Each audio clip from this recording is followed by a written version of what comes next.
सनद रहे कि मैं बीते कई दिनों से कह रहा हूं, संघ हावी हो रहा है। मैं बीते कई दिनों से कई परिस्थितियां गिना रहा हूं और आपको बता रहा हूं कि प्रधानमंत्री नरेंद्र मोदी का दिन का चैन, रात की नींद उड़ी हुई है। गुजरात लॉबी को अपनी विदाई की आहट सुनाई देने लगी है और इसलिए वो हर बात संघ की मानने को मजबूर हो चले हैं, क्योंकि कई सांसद संघ के साथ जाकर खड़े हो गए। अब एक और सबूत उसका मिल गया। क्या है वो सबूत? कैसे घुटने टेक दिए गुजरात लॉबी ने आज की तारीख में मोहन भागवत के सामने, आरएसएस के सामने। और क्या वाकई में ये कोई सुखद स्थिति है? उपराष्ट्रपति पद के उम्मीदवार सीपी राधाकृष्णन एनडीए के झारखंड के राज्यपाल बनाए गए, तो झारखंड में इनका कार्यकाल इतना सीमित समय का क्यों था?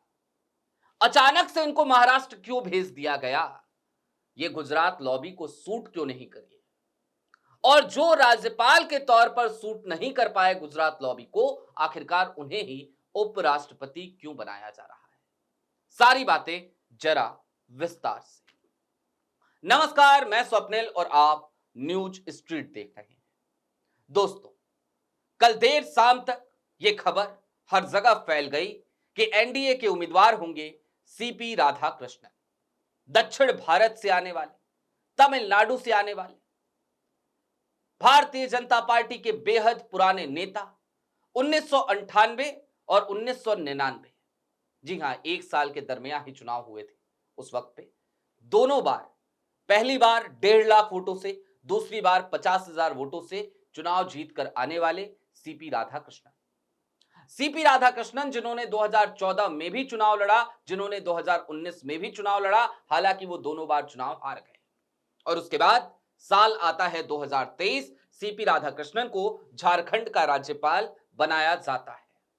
लेकिन सीपी राधाकृष्णन की पहचान कहां से है? तो दरअसल यह कहानी तब शुरू होती है जब सीपी राधाकृष्णन महज 16 साल के थे। 16 साल की उम्र का एक बालक जो दक्षिण भारत में संघ के प्रभाव में आता है, संघ से जुड़ता है, आरएसएस से जुड़ता है और लगातार 48 वर्षों तक संघ के लिए काम करता है। फिर वो संघ के लिए काम करते हुए भारतीय जनता पार्टी, जो जनसंघ हुआ करती थी, उसके संपर्क में आता है और उसकी राजनीतिक एंट्री होती है। तमाम बड़े पदों पर रहे सीपी राधाकृष्णन, तमिलनाडु के प्रदेश अध्यक्ष भी रहे सीपी राधाकृष्णन, वो उपराष्ट्रपति पद के उम्मीदवार हैं।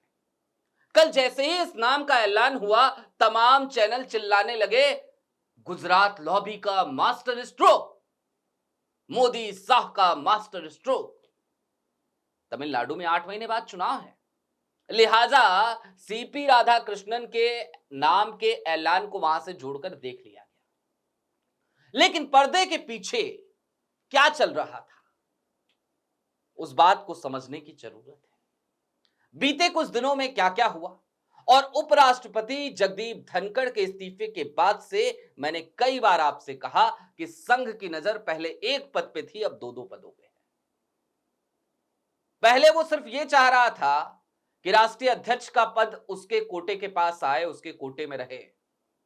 बहुत हो गया जेपी नड्डा साहब जैसे रबर स्टैंप, अब संघ का कोई आदमी चाहिए। लेकिन जगदीप धनखड़ साहब का इस्तीफा हुआ और संघ के संपर्क में कुछ सांसद गए जो आतंकित हो गए थे गुजरात लॉबी का रवैया देखकर, तो फिर संघ ने एक निर्णय ले लिया। निर्णय ये कि अब 2 पद चाहिए, दोनों अपने कोटे के होंगे, राष्ट्रीय अध्यक्ष भी अपने कोटे का।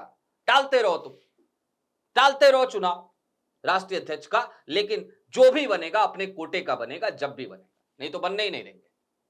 और दूसरा, अब तो उपराष्ट्रपति का पद चाहिए, पहले वो भी दो अब मुझे। और फिर क्या हुआ? फिर हुआ ये कि जनाब धीरे धीरे गुजरात लॉबी नतमस्तक नजर आने लगी। संघ ने आज से तकरीबन 1 महीने का अंतराल हो गया, 1 महीने का वक्फा बीत गया। अगस्त की 26, 27, 28 तारीख को दिल्ली में एक शिविर के आयोजन का ऐलान किया कि हम विपक्ष के नेताओं को बुलाएंगे, हम तमाम लोगों को बुलाएंगे और मोहन भागवत जवाब देंगे अमेरिका के टैरिफ से लेकर के ऑपरेशन सिंदूर तक हर बात का। मोदी जी जिस समय चुप थे उस समय मोहन भागवत ने चैलेंज कर दिया कि तुम मत बोलो, हम बोल लेते हैं भाई, नहीं बोलोगे तो कोई बात नहीं। फिर 15 अगस्त की तारीख आई तो आपको याद होगा प्रधानमंत्री जी नतमस्तक नजर आए क्योंकि वो 11 सालों में पहली बार संघ की तारीफ कर रहे थे। और फिर एक नया ऐलान संघ का, और नया ऐलान ये कि 19 अगस्त यानी कल की तारीख 2 दिवसीय आर्थिक मामलों की बैठक होगी और आर्थिक मामलों की बैठक में, आर्थिक शाखा की बैठक में, ऐसा शायद पहली बार हो रहा है या दूसरी बार हो रहा है जब सरसंघ चालक भी होंगे और नंबर 2 की पोजीशन रखने वाले आरएसएस में दत्तात्रेय होसबोले भी होंगे, दोनों होंगे। ये पहली बार हो रहा है कि मोहन भागवत हिस्सा ले रहे हैं, दत्तात्रेय होसबोले हिस्सा ले रहे हैं संघ की आर्थिक शाखा की बैठक में। लेकिन 19 अगस्त को जो बैठक होनी है उससे 24 घंटे पहले सीपी राधाकृष्णन को उम्मीदवार के तौर पर घोषित कर दिया एनडीए ने।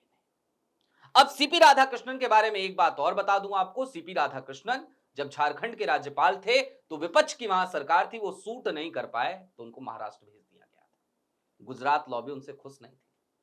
बहरहाल अभी के लिए दीजिए इजाजत। ऐसे ही तमाम अपडेट्स, तमाम डेवलपमेंट्स के लिए जुड़े रहिए न्यूज स्ट्रीट के साथ। शुक्रिया।